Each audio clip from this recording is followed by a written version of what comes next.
E aí, como depositar a patente na UFRPE? Então, primeiro, né, como vocês já sabem, né, a gente tem o chamado .ip, né, que é o canal que a gente trata diretamente com a comunidade da UFRPE e de outras ICTs, tá? Então, você pode entrar em contato com a gente através do chamado .ip e solicitar, né, um balcão de propriedade intelectual, por exemplo. Tá? Então, a gente vai ter um primeiro contato com vocês, a gente vai explicar e sanar as primeiras dúvidas que vocês vão ter com relação ao depósito de patente. Depois disso, a gente vai estar enviando ou vai estar direcionando vocês com relação às documentações para depositar essa patente, né? Documentações essas que a gente vai destrinchar um pouco aqui na apresentação.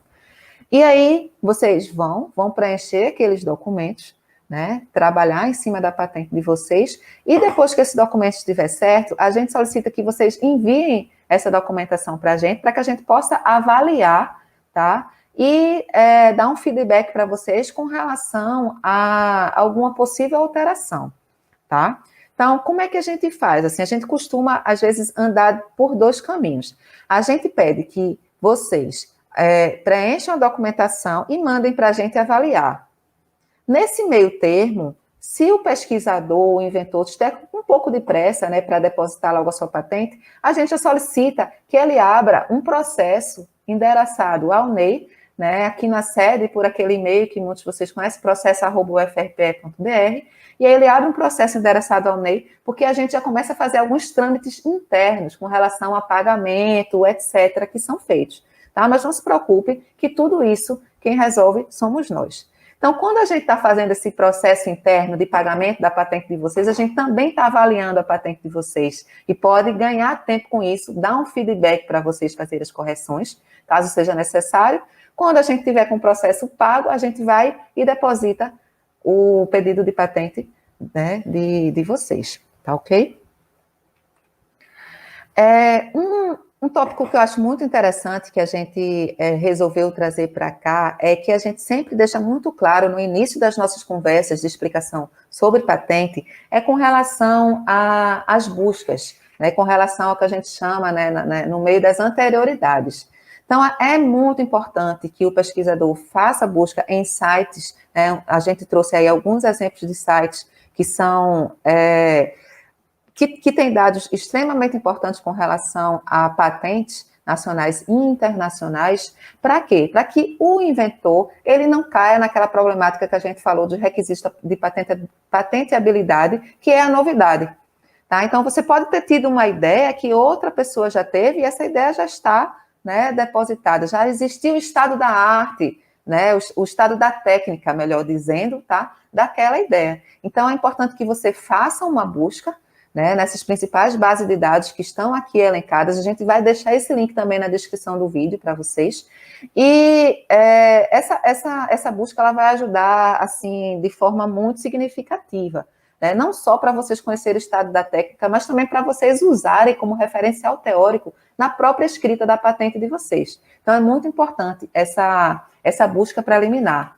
Inclusive, o próprio INPE, né, o Instituto Nacional de Propriedade Industrial, faz vários cursos com relação a propriedades industriais e tem alguns cursos que estão abertos agora, né, algumas inscrições que a gente também vai trazer essa dica e esses links para vocês, para quem quiser se interessar, se aprofundar um pouquinho mais, aprender a fazer buscas mais específicas, né, para poder ter um documento mais bem elaborado. Agora, é importante dizer o seguinte, que mesmo que vocês encontrem algo muito próximo da invenção de vocês, vocês não desistam, tá? Por quê? Porque sempre vai ter um problema técnico que possa ser resolvido. Então, vocês vão ler aquele documento, vocês vão dizer, nossa, isso aqui é praticamente o que eu estou solucionando, né? Essa é praticamente a minha invenção. Mas quando você lê aquele documento, você vai olhar assim, mas talvez se eu pegar esse documento, usar como base e aprimorar e resolver essa outra problemática aqui, você já vai dar, né, uma atividade inventiva e uma novidade para a tua patente. Então, assim, não é porque vocês encontraram, né, algo muito similar ao que vocês estão fazendo, né, que também não é um motivo para que vocês desistam. Qualquer coisa pode nos procurar, a gente avalia o que é que foi reivindicado naquele pedido de patente, né, que vocês encontraram, e aí a gente vai avaliar, olhar o documento de vocês, olhar o que vocês estão pleiteando e quem sabe conseguir fazer um ajuste tá? Para que vocês possam reivindicar uma coisa diferente do que foi reivindicado pela outra patente, tá bom? Bom, e aí aqui vem uma sequência, tá, do que precisa ter para a gente conseguir depositar uma patente através da instituição.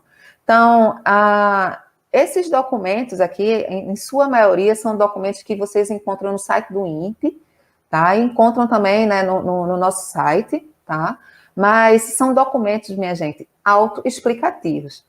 Então, a gente trouxe todos esses documentos que estão descritos aqui, nem todos, alguns, na verdade, para que vocês observem e vejam que, de fato, são documentos simples, né? Então, a gente fez de forma proposital, a gente transcreveu o documento, né, a explicação daquele documento, colocamos aqui nos slides, para que vocês vejam que, quando vocês tiverem acesso a esse documento, que vocês lerem, ele é extremamente autoexplicativo, né? E ele diz muito claramente o que precisa ter em cada tópico desse. Tá? Então, os documentos são o relatório descritivo, o quadro reivindicatório, o resumo, desenhos, se for o caso, porque você pode ter uma invenção que não necessita de desenho, tá? Não é obrigatório.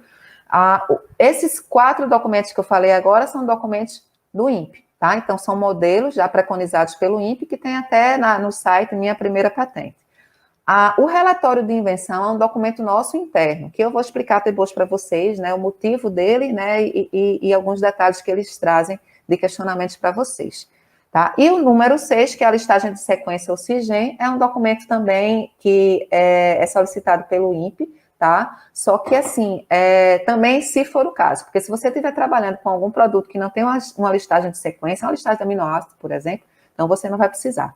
Se você estiver trabalhando com um composto químico, por exemplo, então, você não vai precisar ter um cadastro no SIGEM, né, uma autorização, porque o SIGEM nada mais é do que um cadastro, né, que trata do patrimônio genético, né, que você, por acaso, você pode estar usando algum patrimônio genético, e aí você precisa fazer aquele cadastro, tá? E de conhecimentos tradicionais também, então o SIGEM, ele traz esse cadastro.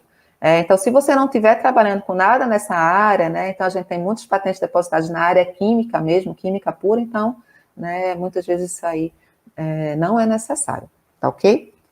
Então, vamos lá. Vamos começar a destrinchar um pouquinho esses documentos. O relatório descritivo. Então, o primeiro tópico aí do relatório descritivo é o campo de invenção.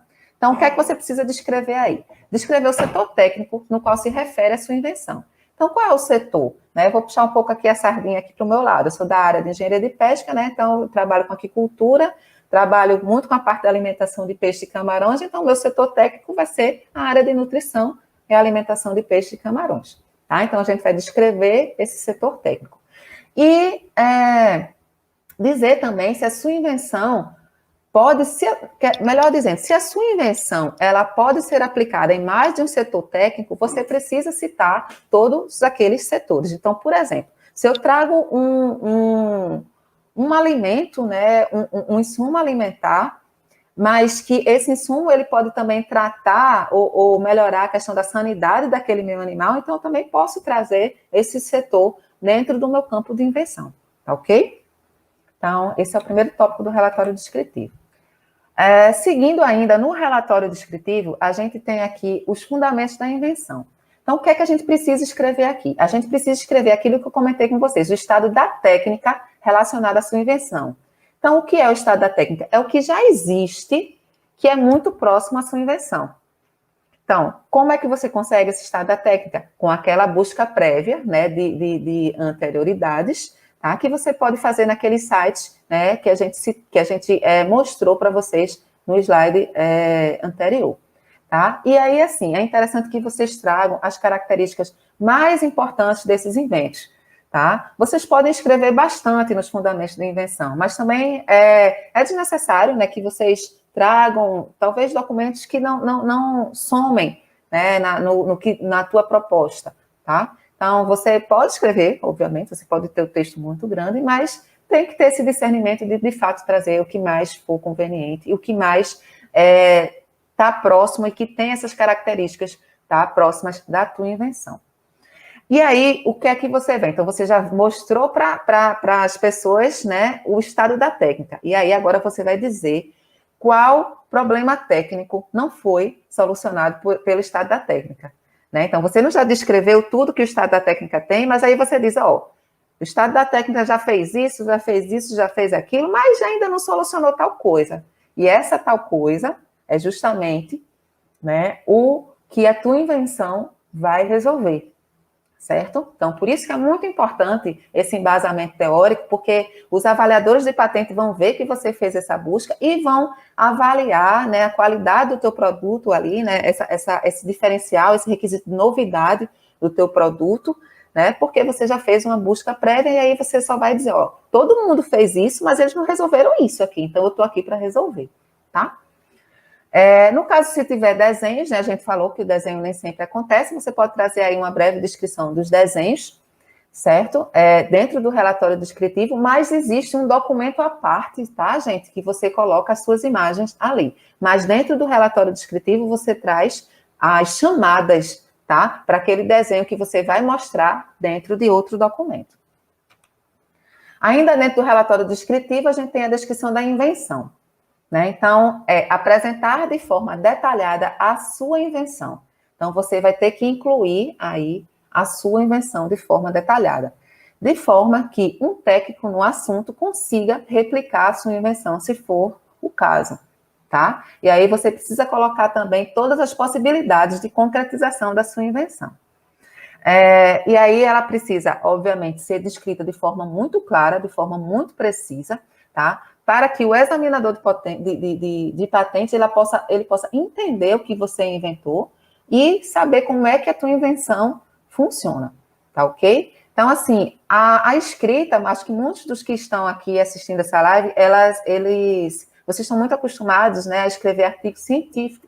Então, artigo científico a gente traz muita teoria, né, muitas explicações com relação àquele determinado assunto. Então, a gente discute muito para poder chegar numa conclusão. Aqui não necessariamente, né? A gente não traz um processo de discussão. A gente mostra o que existe no estado da técnica. E a gente diz que está faltando aquilo ali. E a gente descreve. Então, a escrita de uma patente, né, de um pedido de patente, ele acaba sendo muito mais simples do que a escrita de um artigo científico. Porque você vai descrever de forma muito técnica aqui. Tanto é que se vocês tiverem curiosidade de se aprofundar, aí vocês vão ver que o pessoal do INPE, né, da parte de propriedade industrial, intelectual, ela traz muito o termo técnico no assunto. Então, aquela pessoa que tem aquele conhecimento técnico no assunto. Então, você pode trazer esse linguajar de forma técnica para que uma pessoa técnica naquele assunto consiga refazer, replicar a sua patente, aí se for o caso, tá ok? Outra questão é que as informações importantes, né, a gente tem que lembrar que todas as informações importantes devem estar contidas nesse documento para que alguém possa reproduzir essa invenção, que a gente já comentou aqui anteriormente. E uma coisa também interessante é que a sua invenção, ela só pode se referir a um único conceito inventivo, ou seja, ela só pode resolver um único problema técnico ou problemas técnicos interrelacionados. E aí ele traz um exemplo muito importante, é bem interessante esse exemplo, ele traz um exemplo na área de carros, nem vou trazer um exemplo na minha área, né? Vou citar aqui o exemplo do próprio INPE. Ele diz o seguinte, ele diz que você inventou um motor para carros, tá? Um motor aí, né, diferente de todos, com a potência aí diferenciada, com a ação diferenciada, e inventou um sistema de freios. Então, assim, os dois são para usar em carros, mas o que é que acontece? Eles resolvem problemas técnicos diferentes, tá? Então, eles resolvem problemas técnicos diferentes, então eles não vão ter o mesmo conceito inventivo. Então, é interessante que numa situação dessa, se você tiver duas ideias ou dois produtos, ideias não, né? Produtos ou processos nesse lado, você faça depósitos diferentes, ok? Agora, eles precisam ter aí o mesmo conceito inventivo para que você possa botar isso num documento de patente só. Relatório descritivo ainda, exemplos de concretização da invenção. Aqui é interessante que você traga esses exemplos, né? Então ele pede aí o composto, a composição, o equipamento, né? Que você mostre para quem está lendo, né? Que a tua invenção, de fato, ela pode acontecer, tá? E se você, dependendo das características que a tua invenção tiver, se você tiver algum resultado, teste, é muito interessante que você traga e compare os resultados com outros inventos, para que você, mais uma vez, Mostre para quem vai estar avaliando a sua patente que a tua invenção, ela traz aquele diferencial do que já existe, né, em outros pedidos de patentes aí, outros documentos aí do estado da técnica já conhecidos por nós, ok? Bom, agora vamos para o próximo tópico, tá? Quadro reivindicatório. Então, esse quadro aqui, eu digo que ele é o ponto mais importante da questão da documentação da patente, que é justamente aqui onde você vai estar pleiteando, reivindicando a tua invenção. Então, é aqui que você vai ter direitos sobre a invenção, né, que você está propondo aí para a sociedade, tá? Então, é muito importante que esse quadro reivindicatório esteja escrito da forma correta, certo? Muito clara, principalmente, para que você não tenha um falso entendimento. Então, você pode escrever uma coisa e, na verdade, você não está protegendo aquilo que você está querendo proteger. Então, tem que ter muito cuidado na escrita do quadro reivindicatório, certo, gente? Isso aqui acho que é uma das questões principais aí, que é o coração aí da patente. Então, existem dois tipos de reivindicação, tá? A reivindicação independente, que é a principal, tá? E a reivindicação dependente.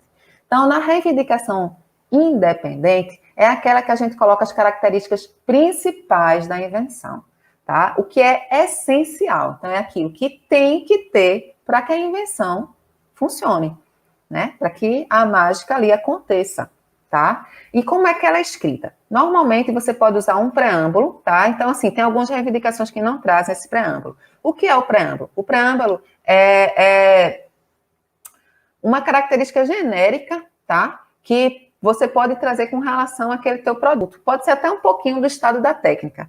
Tem, né, alguns quadros reivindicatórios que não trazem um preâmbulo muito completo, tá? Mas é interessante porque o preâmbulo ele dá uma noção, né? Aquela parte introdutória ali do que você já conhece daquela invenção. Depois você traz um caracterizado por, então você fala um pouco daquela introdução, que é caracterizado por, aí vem o que você está pleiteando, vem o que você vai estar reivindicando. Então, o que é a reivindicação de verdade? O que é que você vai estar pleiteando? O que vai estar depois do caracterizado por. Então, tenham muito cuidado na hora dessa escrita, porque se vocês colocarem antes, né, o avaliador de patente pode estar entendendo que aquilo ali é um preâmbulo, né, que é um estado da técnica que já é conhecido, e você perder a tua reivindicação, tá ok?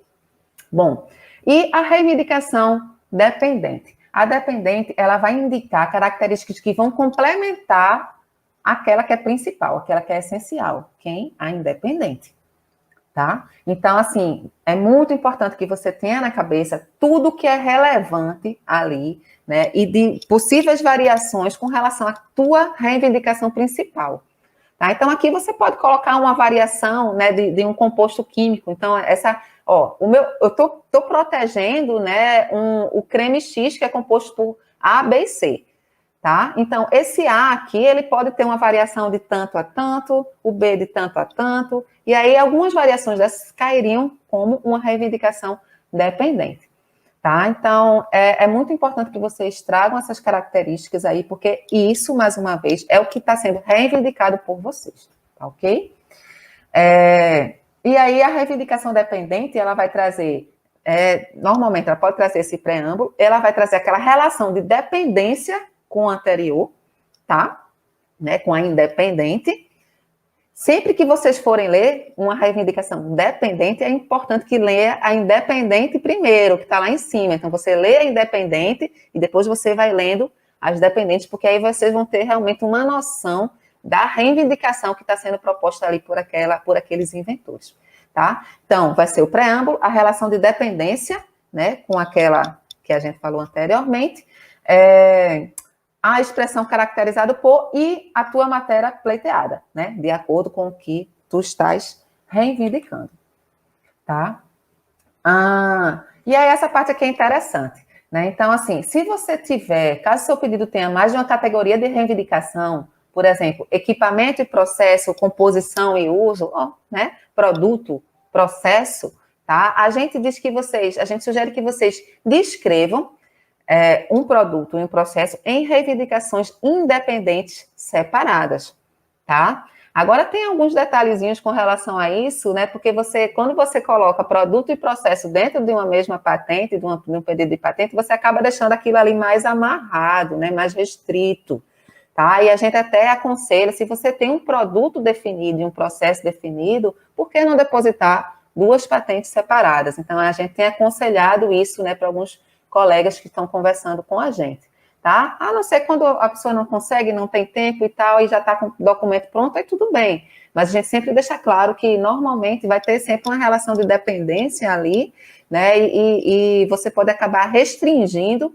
a tua patente, tá? E fazendo com que tenha alguma brecha para que alguém usufrua, né? De alguma coisa que vocês talvez não tenham conseguido proteger de forma suficiente, ok?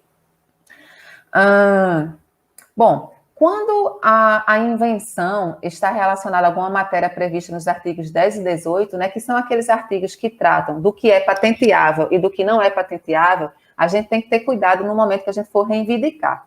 Então, eu vou usar aquele mesmo exemplo do extrato vegetal. Eu não posso chegar e proteger, né, aquela planta, aquele extrato vegetal, tá? Mas eu posso proteger uma composição à base daquele extrato vegetal. Então, tem que ter muito cuidado nessa escrita para não se perder, tá ok? E, por fim, tenho certeza de que você vai estar pleiteando no quadro reivindicatório o que realmente está concretizado no relatório descritivo do seu pedido. Então, lembra que a gente comentou que o relatório descritivo precisa ter as características da tua patente, né? Tudo o que tu estás solicitando, com toda a explicação técnica. Então, o quadro reivindicatório, ele tem que estar totalmente atrelado à tua matéria revelada, que é o que está escrito lá no teu relatório descritivo, tá? Então, aquilo ali é uma matéria que foi revelada. O teu quadro reivindicatório é uma matéria revelada e reivindicada. Eu não posso pegar e escrever na minha reivindicação uma coisa que eu não revelei. Então, a gente tem que ter muito cuidado com isso, certo? Porque senão, quando o examinador for olhar, vai dizer, não, mas espera aí. Como é que tu estás querendo proteger uma coisa que tu nunca descrevesse lá, né? Que tu nunca revelasse para a gente. Então, tem que ter muito cuidado, avaliar isso aí, e isso tem que estar bem linkado, porque senão a gente não cumpre aí os requisitos da LPI, tá ok? Bom, resumo. O resumo é mais fácil que, obviamente, a gente faça aí o resumo no final, né? Então, depois que você fez todo o seu relatório, você fez toda a sua reivindicação, então você faz o seu resumo, né? Vai indicar o setor técnico, vai fazer uma breve descrição, enfim. Uma coisa interessante, né, que algumas pessoas que atuam aí na área mais fortemente aí na área de patente, eles sugerem que a gente inicie o resumo da gente também pelo nosso título, porque tem muita gente que quando vai fazer busca por patente, eles buscam às vezes só o resumo. E aí quando você busca o resumo e no resumo tu colocasse as palavras-chave do teu título, então vai ser muito mais fácil que aquele estado da técnica que tu demonstrasse ali seja encontrado mais facilmente para quem está fazendo uma busca aí de anterioridades, tá ok? Bom, os desenhos, né, você pode inserir aí quanto que você quiser, tá? Mas atende algumas normas, tá? Que depois a gente vai comentar aí. E eu escutei também de alguns colegas, mas eu posso até comentar aqui para vocês dar uma dica. Tem alguns colegas que dizem que é interessante, claro, a depender da invenção, obviamente, mas que se tu tiver um desenho aí da tua invenção, algo similar aí, que você primeiro realmente se debruce sobre aquele desenho e depois do desenho você vai escrevendo aí teu relatório descritivo, depois tua reivindicação e por fim teu resumo. Então tem pessoas que gostam de trabalhar nessa ordem, eu acho interessante também, né? Mas enfim, cada pessoa tem uma forma aí de trabalhar, tem gente que deixa até os desenhos para o final, né? Quando ele, né, talvez não seja, né, tão importante também, uma matéria tão importante aí para ser pleiteada com relação à reivindicação, tá bom? Bom, e aí o relatório de invenção. Então, o relatório de invenção é um documento que nós não enviamos para o INPE. Esse documento é um documento nosso, interno, tá? Que a gente faz vários questionamentos aí para os inventores. Então, muitos desses questionamentos vocês já sabem, vocês já responderam quando vocês fizeram a escrita da patente. Tá? Mas aí, nesse documento, a gente vai saber, por exemplo, se tem outras instituições envolvidas, porque a gente precisa providenciar alguns documentos que fica a nosso cargo, certo, gente? Não, vocês não precisam se preocupar, procurações de outra instituição, etc. Vocês precisam, além de trazer várias informações da própria patente, vocês precisam amadurecer e pensar, por exemplo, o nível de maturidade que está a tua patente. A gente faz perguntas desse tipo nesse documento de relatório de invenção, né? Porque quando você diz para a gente como é que está o nível de maturidade, e se chegar algum, né, algum empresário que tem um interesse numa tecnologia similar à tua, a gente já vai buscar o teu documento e vai ver, ó, né, ele está muito avançado, né, com relação ao que ele está propondo aqui, né, como patente, né, então a gente já vê que é um produto que tem grandes chances de ser posto no mercado, dentre outros. Então, esse relatório de invenção, ele traz diversas informações para a gente, né, que é muito importante, que é muito interessante, mas é um documento interno, tá ok? E ele também traz, por exemplo, no final, né, uma assinatura de concordância dos inventores. Por quê? Porque nele também tem as porcentagens com relação ao que cada inventor tem de direito sobre aquela patente. Tá? Então, é importante que a gente tenha esse documento, porque a gente já tem atestado ali pelos inventores assinados que eles estão de acordo, né, com aquele depósito da patente, e estão de acordo também com aquelas porcentagens que foram divididas entre eles de comum acordo com a equipe. Tá? Mas é um documento muito simples. Quem escreveu a patente escreve isso aqui, ó, num piscar de olhos, tá bom? Pode parecer bobagem, minha gente, mas um documento de patente, ele precisa ser tecnicamente e formalmente bem redigido. Então, a gente falou muito do tecnicamente, agora é o formalmente. O formalmente, além das palavras que você vai usar, né, mas o formalmente também tem muito a ver com essa parte de estar organizado, de ter uma formatação, tá? Então, a gente passa para os nossos inventores uma tabelinha, né, um checklist, né, que é baseado na Instrução Normativa 31 de 2013, né, que ela trata justamente dessas questões de formatação e pede para que, antes de vocês enviarem para a gente, por favor, coloque todos os documentos, né, nesse formato, porque senão esse documento volta. Quando a gente for depositar a patente, ele volta, porque você colocou, por exemplo, uma linha a mais naquela página. Tá? Número de linhas, hein, de 25 a 30 numa página. Então, tem que ter de 25 a 30. Né? Espaçamento tem que ser adequado, tipo de fonte tem que ser adequado, numeração dos parágrafos. Então, assim, é muito bem amarradinho, mas também não é complexo, tá? Se seguir a tabelinha e seguir o próprio documento do Word, né, do Minha Primeira Patente, que o INPE disponibiliza, eu tenho certeza que não se tem problema nenhum com relação à formatação. Mas ela é importante, tá, gente? É muito importante. Não fiquem chateados se a gente voltar com o documento de vocês, para que vocês façam essa correção, tá? Que é importante que ela esteja correta.